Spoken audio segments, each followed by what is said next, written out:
안녕하세요, 팩트남입니다. 오늘은 지난 폴란드 군사전문지 디펜스24에 대한민국 장보고3 사업에 대한 기사의 2부 내용입니다. 1부 내용은 동영상 더보기란에 남겨두도록 하겠습니다. 앞 내용이 궁금하시면 참고하시면 좋을 것 같고요. 기사가 끝난 후에 폴란드 밀떡들 반응 같이 살펴보겠습니다. 폴란드 밀떡들은 대한민국의 잠수함을 원할까요? 글쎄요. 보다 자세한 내용은 기사를 통해서 확인해 보도록 하겠습니다. 첫 번째 단계인 장보고는 독일의 라이센스를 통해 20급급 잠수함 3척을 구매하면서 시작되었다.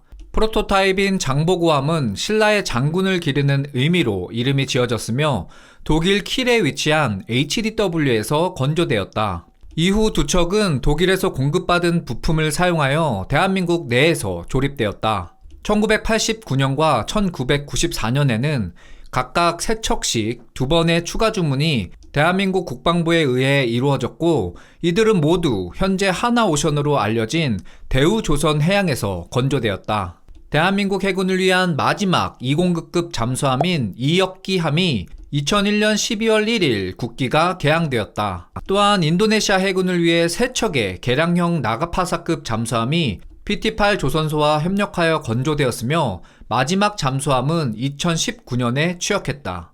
대한민국 해군의 잠수함은 꾸준히 현대화되고 있다. 공개된 정보에 따르면 약 10년마다 정비와 개량을 거치며 이를 통해 새로운 전투 시스템, 자체 방어 시스템, 대한미사일 및 중어뢰를 포함한 무장, 그리고 소나 및 전자장비를 탑재하게 된다. 이 대부분의 신형 장비는 대한민국의 방산업체의 제품이며 일부 장보고급의 신규 기능들은 관련 정보가 기밀로 유지되고 있다. 초청기관인 한화오션 측도 수행 작업의 범위에 대해서는 제한적인 정보를 제공했으며, 이는 잠수함 무장의 특성과 한반도의 긴장 상태를 감안하면 그리 놀랄 일이 아니다. 2007년 말 장보고2 프로그램의 일환으로 건조된 독일 214급 잠수함 중 첫 번째 함정인 손원일함이 취역했다. 2000년 대한민국과 독일의 협정에 따라 이 잠수함 건조 라이센스와 티센크룹 마린 시스템즈로부터 기술 이전이 함께 이루어졌다.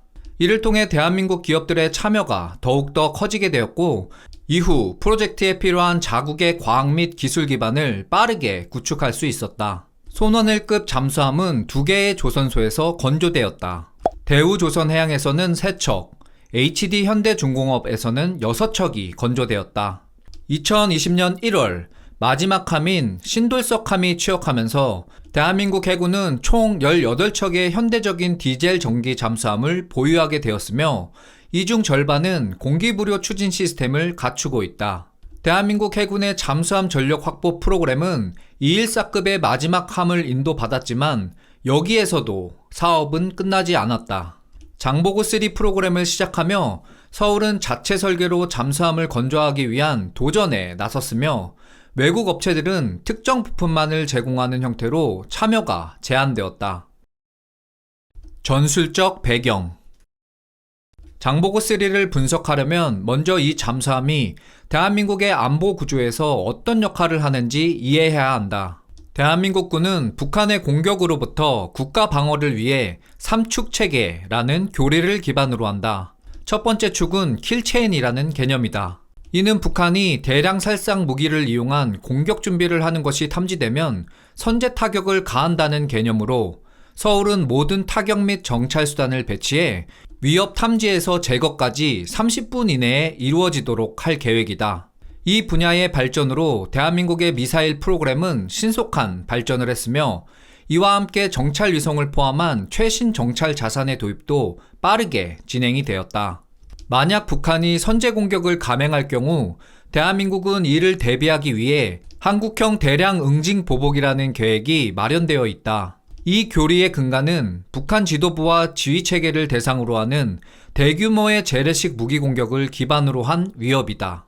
이를 위해 대한민국군은 바위에 깎아 만든 벙커, 창고, 주요 인프라 및 포병 진지 파괴에 적합한 미사일들을 확보하고 있다. 이 중 하나인 현무5 미사일은 최근 공개되었으며, 분석에 따르면 이 거대한 미사일은 무게가 약 36톤에 달하고 탄두 중량은 8톤일 것으로 추정된다. 세 번째 축은 방어 개념으로 한국형 미사일 방어 체계로 불리운다.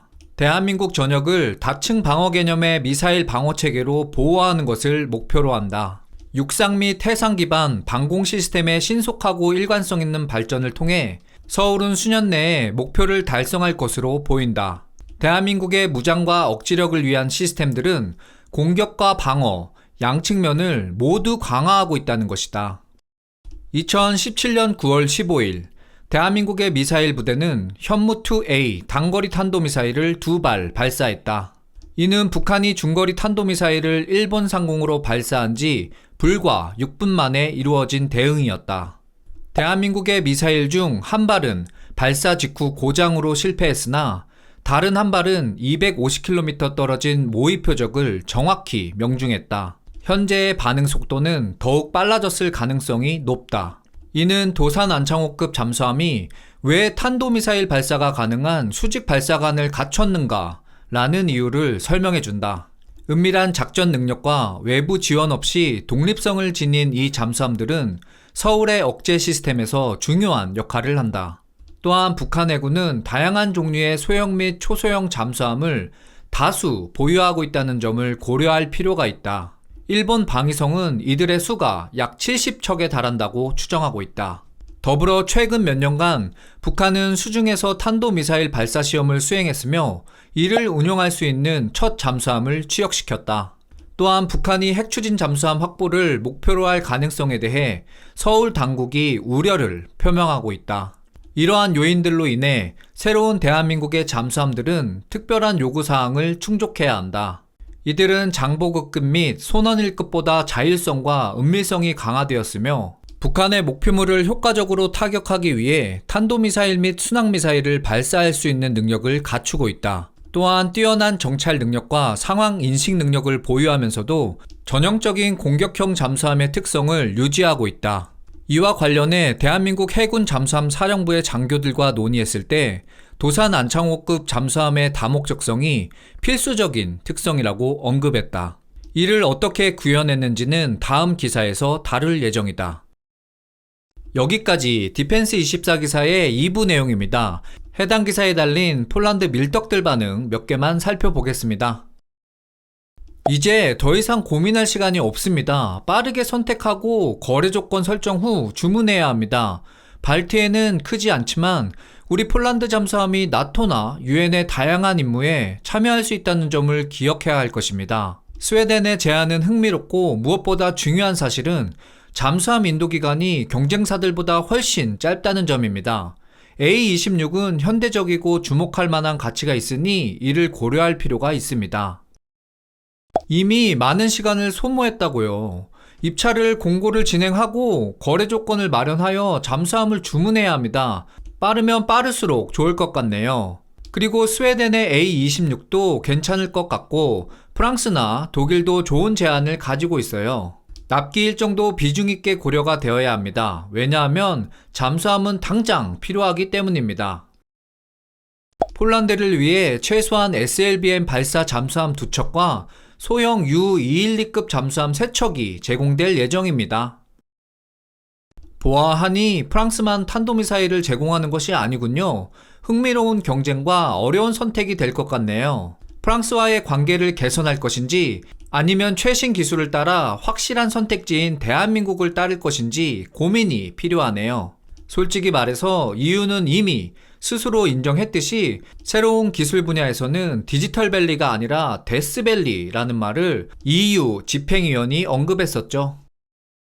여기까지 폴란드 밀떡들 댓글 반응입니다. 제한적이긴 하지만 폴란드의 밀떡들 사이에서는 스웨덴의 A26 블랙킹해급 잠수함에 대한 관심이 높아지고 있습니다. 이는 A26 잠수함이 최신 기술을 갖추고 있으며 특히 발트해와 같은 얕은 해역에서의 작전에 적합하다는 평가 때문인데요. 여기에 더해 스웨덴과의 지리적 접근성과 역사적인 협력 관계도 이러한 선호에 영향을 미치고 있는 것으로 보입니다. 또한 스웨덴과의 지리적 접근성 및 기존 협력 관계를 통해 생산 및 인도 과정을 가속화할 수 있을 것이라는 기대감 때문에 폴란드 밀떡들은 블랙킹해급 잠수함의 납기일이 빠를 것으로 기대하고 있는데요. 그러나 현재 스웨덴 해군의 A-26 잠수함 건조 일정과 폴란드의 도입 계획을 고려할 때 실제로 납기일 단축이 가능할지는 불확실합니다. 지난 나발뉴스의 정보에 따르면 스웨덴 해군에서 발주한 A-26의 납기 시간을 빨라야 27년으로 예상하고 있기 때문입니다. 따라서 자국의 잠수함 일정을 맞추기도 녹록치 않은 상황으로 보여지는데 폴란드 밀떡들의 빠른 납기에 대한 기대는 근거가 없다고 생각을 합니다. 제가 현역에 있을 때 스웨덴 트롤하탄에 있는 사브 피지에서 일을 한 적이 있는데요. 사람들이 느립니다. 물론 개인 성향에 따라 그 차이는 있기는 하겠지만 느리다기보다는 좀 뭔가 여유롭습니다. 당시 제 느낌은 단체의 롱텀 목표보다는 개인의 하루하루가 중요한 사람들처럼 보였는데요. 뭐 그렇다고 이걸 무시하는 것이 아니고 이러한 여유 속에서 디테일은 확실히 있었습니다. 뭐 유럽 사람들도 성향이 다 다르기는 한데 뭐 아무튼 독일이나 프랑스 이쪽은 업무가 생기면 그래도 어쩔 때는 팍 쏘는 듯한 이런 빠름들이 가끔씩 한 번씩 있거든요. 특히 독일이요. 근데 스웨덴은 결이 좀 다릅니다. 그렇다고 뭐 일부를 확대해서 모두 다 이렇다 이렇게는 말할 수 없습니다. 전반적인 경향이 그렇다는 것이죠.